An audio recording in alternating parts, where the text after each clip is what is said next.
Kalau tak salah saya lah, ini kali pertama dalam sejarah ketamadunan manusia moden, pengerusi bank pusat kena siasat sebab tak nak ikut cakap presiden turunkan kadar faedah.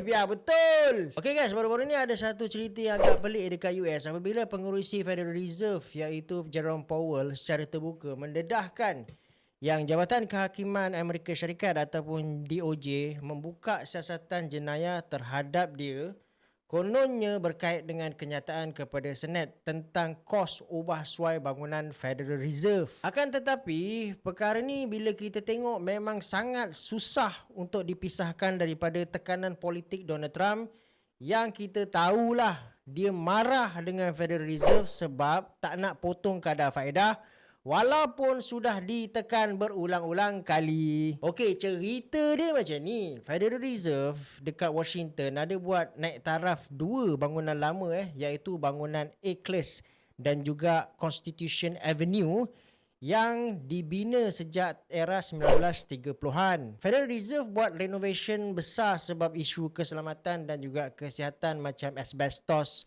pencemaran pelambam, sistem elektrik yang usang dan keperluan keselamatan yang moden. Jadi Powell pun bagilah satu keterangan kepada Senat sebelum ini bahawa kos projek adalah sekitar 2.5 bilion US dollar dan kos ini masih dalam kawalan. Akan tetapi Trump dan sekutu-sekutu dia mendakwa bahawa kos sebenar telah pun mencecah USD 3.1 bilion dan dia terus menuduh Powell ni mengelirukan Kongres. Daripada situlah DOJ masuk siasat sama ada keterangan Powell tu jenayah ataupun tidak.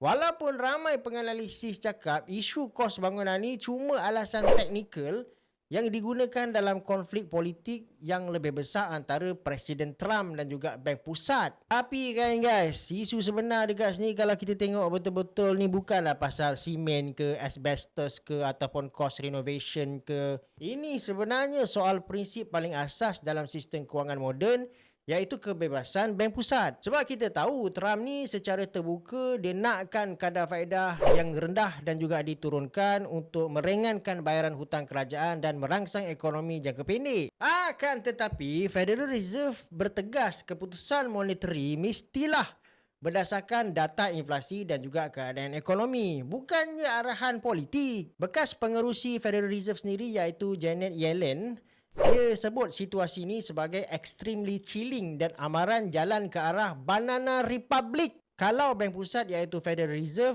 boleh ditekan menggunakan kuasa pendakwaan. Sebab benda ni sangat serius